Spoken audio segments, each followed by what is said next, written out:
Black. The film we're reviewing today is a 2022 movie, Alice Darling, starring Anna Kendrick.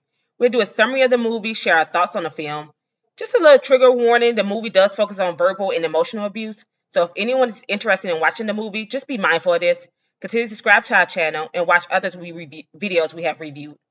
The movie starts with our main character, Alice, diving in and out of the water. Then the scene hurry ups and switches to her riding in the cab. She looks scared or worried something and twirling her hair around her finger until she reached her destination, which was meeting with her two friends, Tess and Sophie. They have drinks at the bar, and Alice is constantly getting texts from someone, like somebody just blowing up her phone. Her friends ask her to come to a cottage for Tess' birthday. She tells them that she has have to ask first, and she'll let them know. Her friends get a look to one another because they that doesn't even make sense.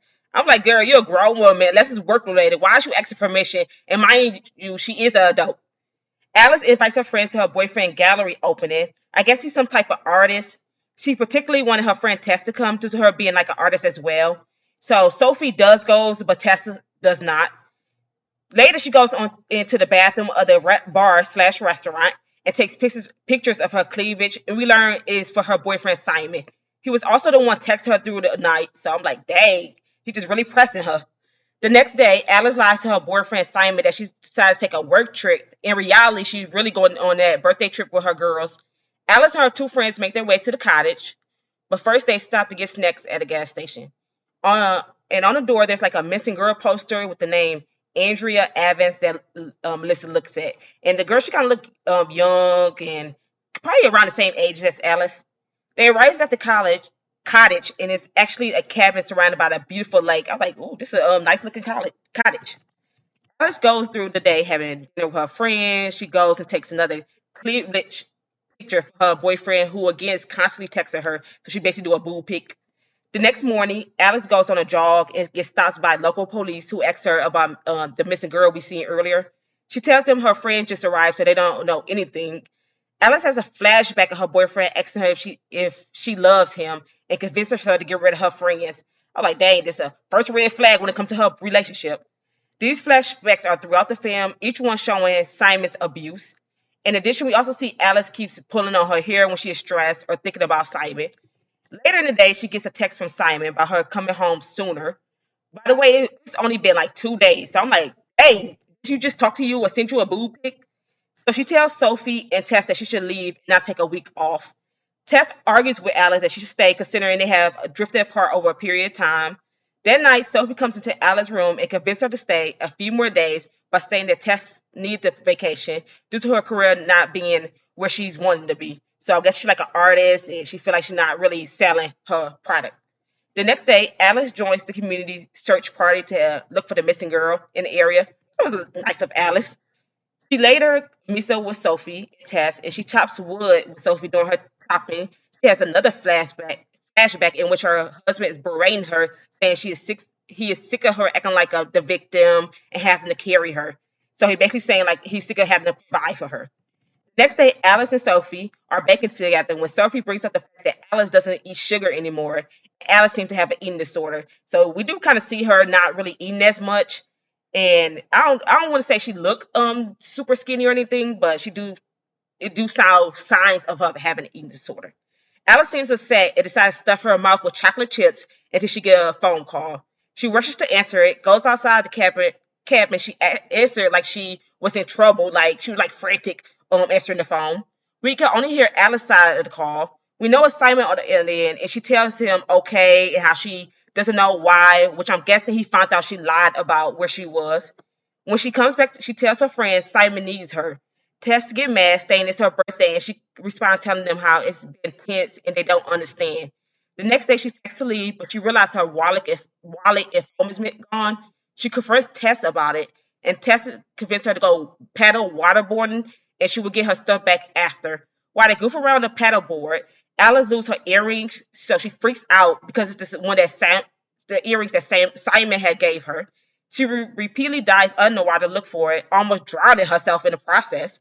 She finally gives up, looking frantic, and Tess asks her, "What's wrong?" She says she can't do nothing wrong. Like she's just stressed, like a kid that's probably been messing up a lot.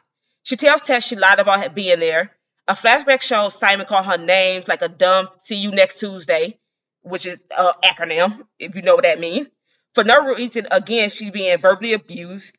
When back in the present, she gets in an argument with Tess after Tess asks her if she's really okay. She yells, stating she is happy. Clearly, we know that's a lie, and how they don't understand her relationship. Next morning, Alice takes a shower again, pulling out pieces of hair, thinking about Simon. Afterwards, she goes up the road. Who knows where she's going? But she spots an abandoned house and goes inside to yell for Andrea Evans, the missing girl. The house looks worn down, dust everywhere, and doesn't look like anyone has been inside. But Alice does find a book and a lipstick or like a chapstick laying in the grass. She goes back to the cabin and makes up with Tess, and she decides to stay. The next morning, all three girls go to look for the missing girl. But Alice opens up to her friends about Simon, reading her thoughts, of course, metaphorically, and how she feels like she is always doing something wrong. She tells them he doesn't hurt her physically, but we do know she is being like verbally and emotionally abused based on like signs throughout the movie. The next day, they decide to go out, and she also even more about her boyfriend and how he criticized her eating. For example, if she eats like a chip, a carb, he calls her fat. Her friends are quiet when she says this, looking concerned for her. Then the scene kind of switches to the three lighting fireworks and having them a good old time. The following day, someone knocks on the door, and when they go see who it is, it's Simon, who shows up with groceries, but he drops them, by the way.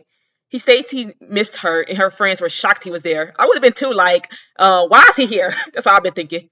They have an awkward steak dinner all together. He brings up the missing girl. Alice says she found a chapstick in the grass, and Simon hurries up to shut her down, saying how the cops wouldn't even need it, basically implying she was stupid for thinking about going to the cops with the item. And I'm thinking like she could have went to who she could have went to them. Who knows? It could have been the missing girl's chapstick. When the dinner's over, the couple go in the room. He quickly goes in on her, asking if he's sorry for lying, how she deliberately ruined his work. So dumb. Like he don't even make sense at this point.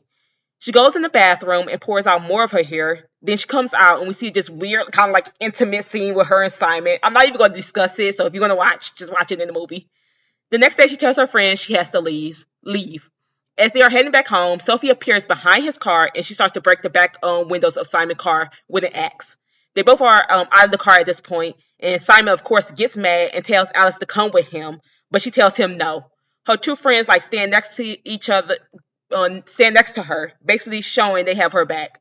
Simon yells again for her to come with him, and she doesn't. So he yells, F this. He'll give it a week before she runs back to him. And he throws her suitcase out of the car.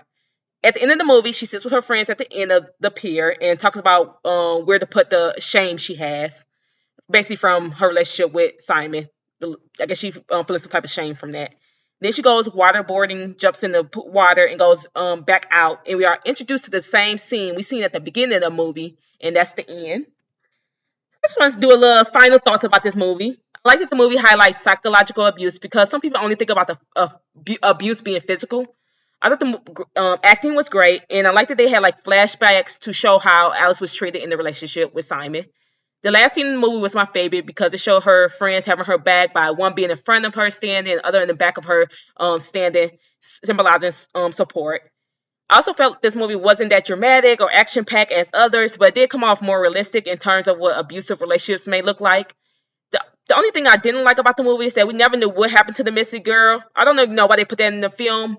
Maybe more so to symbolize, maybe it could have been Allison or something, but I'm not sure why they put that in it since it had no conclusion to it. I will give the movie more of a 6, in my opinion. It was short, but it was good. Watching, like the video, and subscribe. And thank you to those who have subscribed. Bye.